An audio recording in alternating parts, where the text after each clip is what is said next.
It's interesting because when I first got the invitation to do this talk, first thing I felt was fear. I was scared. I had never done something this big with a camera rolling on me in front of so many people before, and to be honest, that's what I felt. To the point where I almost didn't want to do the talk. I was about to turn it down. But I chose to do it because I believe that change is so important, and we need to start embracing that. So that's why I'm here today. When I was growing up, I had a pretty normal life. I was happy. I was that kid who played a lot of sports. I enjoyed playing with friends, and everything was normal for me. I had a good time. I was lighthearted. I had no care in the world. Everything was just carefree. Probably something that you can all relate to. But then something monumental happened in my life. I became very depressed. I was leaving high school. It was a point where I was, feeling the pressures of what am I going to do after high school? What's going to happen when I have to choose what it is that I want to do? Everybody around you is choosing their career. They're choosing what they're going to study in school. And I had no idea what I wanted to do. And regardless of all the pressures that were happening, I was so confused. I know I wanted to work with my hands. I wanted to do something that I enjoyed, but I had no idea what it was, and nothing was interesting to me. Regardless of that, regardless of the fact that I had no idea what I wanted to do, I chose to just go to school. I studied engineering at first, and I dropped out of that.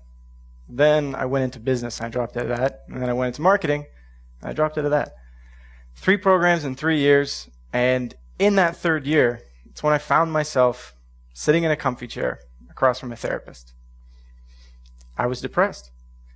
I had no idea how my life had led me here. I was anxious all the time. I didn't like what I was doing in school. I couldn't believe that life was, you go to school, you get an education, you get a career, family, house, live till you're 65, retire, and then do whatever happens next. That freaked me out because I couldn't believe that's all life was. I wanted there to be more. I wanted it to be something that was joyous, something that was, you get to explore your passions. And I wasn't seeing that. I wasn't feeling that. And I couldn't see it in others around me.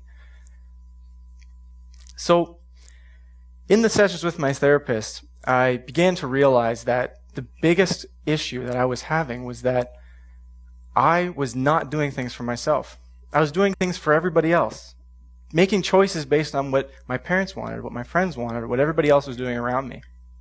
And I believe that this is an issue that a lot of kids have because they're not taught to really explore themselves when they're growing up. And so when you get to situations where you have to make big life choices and there's a lot of pressure around you, you look to those around you that you've trusted your whole life. And oftentimes it leads to situations like I've had. I just had no idea what I wanted to do, so I went forward with it anyway.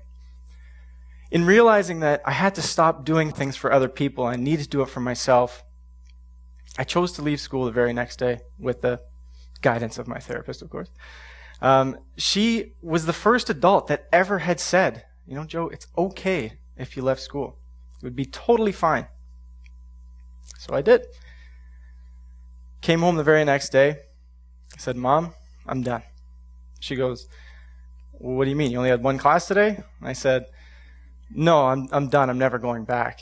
And she looked at me and she said, well, you can explain that one to your father. And it was in that moment that it comes back to why we're here today. I was choosing to do something different. I was choosing to be changed. I was choosing to take a different path, a path that's not often celebrated, nor is it that often used by people because it is scary. People around me were scared of the choices that I was going to make. And it comes back to, why are we so afraid?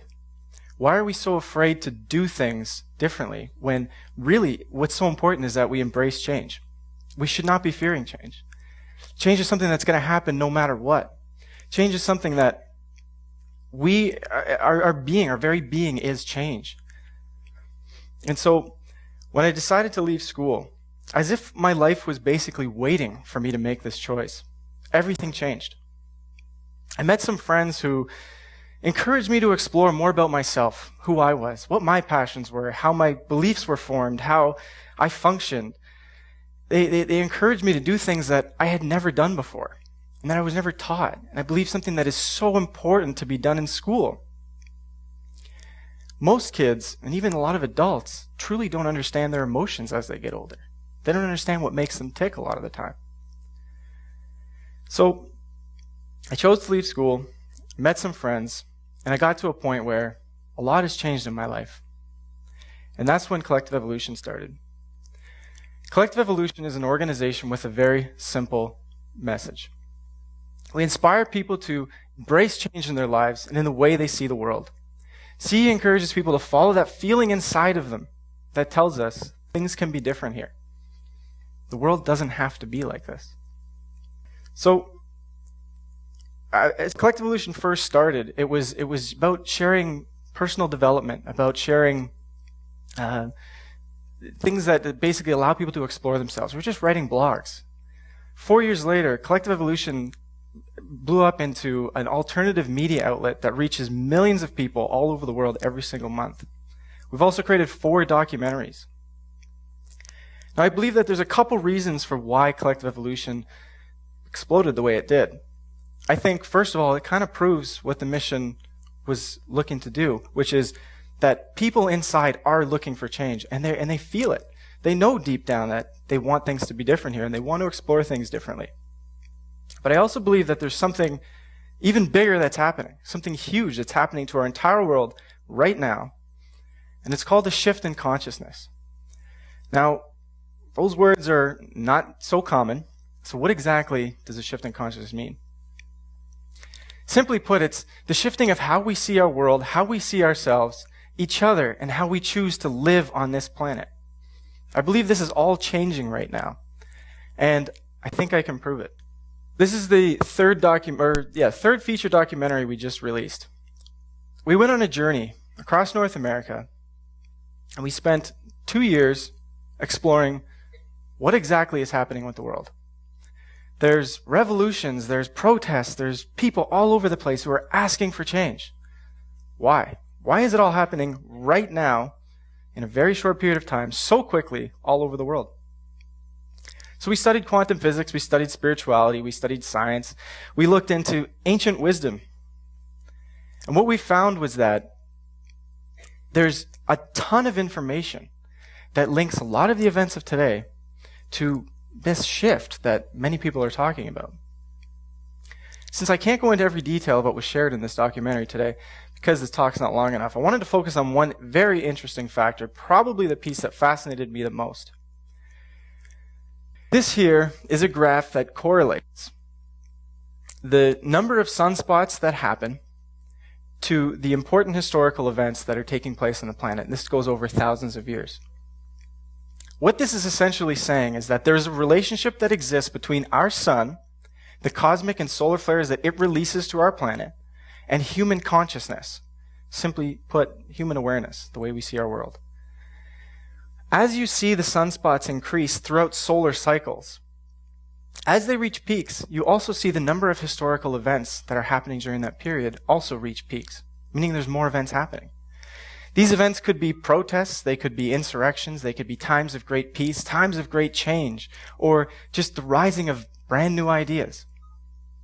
Although this graph ends around 1900 here, when research was picked up and continued by another professor, he was able to find that the trend continued throughout history. And even the Gulf War that was experienced happened at a time of increased solar activity. And even 9/11 happened at a time of increased solar activity. Great historical events are happening during times where human consciousness is being affected by the sun. But another key factor that I think relates to this is that when you look at a lot of ancient wisdom, and it's not just one culture or two cultures, but several cultures throughout the world, they refer to a time, the time we're in right now, where a lot of change would happen.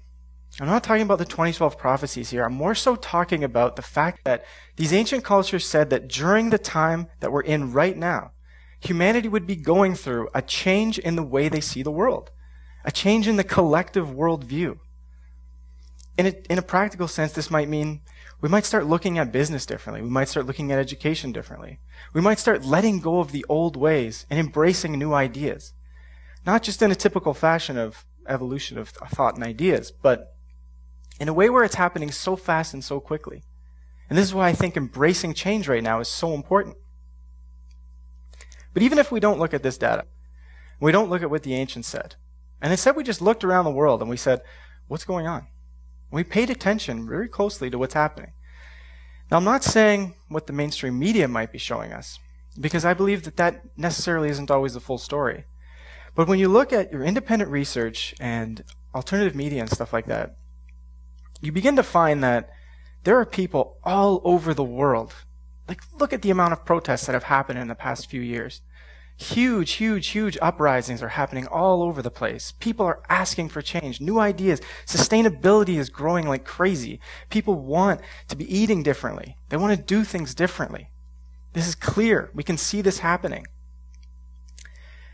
And I believe that if we do take that look around, we do start to see that we're at a time of great change. Sometimes when I'm sitting at a table and there's a few people around, I ask, how many people want to live in a world the way we see it today? How many people want to live like that? Most of the time, nobody puts up their hand. In fact, I don't think I've ever seen anybody put up their hand. Now, I think this is for one of two reasons. Either people are not happy with every little tiny detail of what's going on in the world, and so they don't raise their hand, or that inherently, within them, they believe that things need to change. And this is not the type of world they want to live in. After all, how would you like to live in a world where there was no war, there was no conflict, or didn't have to live in a world where you didn't have to work your entire life simply to survive? Or if everybody could have food and shelter? Is that the type of world you'd want to see? The reality is, these ideas are sometimes seen as radical. It's crazy. Joe, you can't have a world that works that way. It's not possible. Reality is, we created the world that we see today. Humanity created it. It wasn't all right, welcome to the planet, this is how it is, and you guys can all do what you want to do. No, we created this. And in that very sense, we can uncreate it and create something new. One of the greatest issues is that people don't realize that change starts within you. That change is something that we need to realize that it needs to begin within us. We can't just wait for the solutions to all be there before we start to say, yeah, change is possible and it's happening. Because it starts within. Now, the Institute of Heart Math has done some very interesting research. What they found was that the human heart releases an aura. That aura can be felt in this room. It could also be felt up to 1 kilometer away. Now, what they found was that if somebody's emanating, say, love, peace, joy, or anger, or even that it's impossible for the world to change, everybody else's brain that comes in contact with that aura, and this is a measurable frequency, decodes that information and starts to realize, hey, that's what that person's emanating. They believe that change is impossible, or they're feeling angry, they're feeling sad. It's like when you come into a room and there's one person in the room that's really happy. And you're kind of like, whoa, that person's really happy. And it's like making this energy that you just feel. This is all coming from the heart. And it all can be felt and decoded by each of us. So what is this suggesting? This is suggesting that within us all, the way we choose to think, what we choose to believe, what we choose to emanate out to the world, is having a great impact on those around us and what we ultimately create here. So if you choose to take the idea that it's impossible for the world to change, and that it's impossible for things to ever be different here, that's the message you're sending out to everybody. Change starts within. We have the power to come together and do things to change this world in any way we see fit. All we have to do is begin believing it and begin embracing it. That's the very first step. Every time I have conversations with people and we talk about these ideas, It's so easy for people to brush it off as, nope, it's impossible. Won't happen. You're crazy. Reality is, when you embrace it, things happen. I've seen it in my own life. I've seen it in the lives of many people I interact with. The very first step is embracing that. I was invited here today because the organizers of TEDx believe that I was an agent of change. The reality is, you're all agents of change. And I believe it's time to start embracing that. Thank you.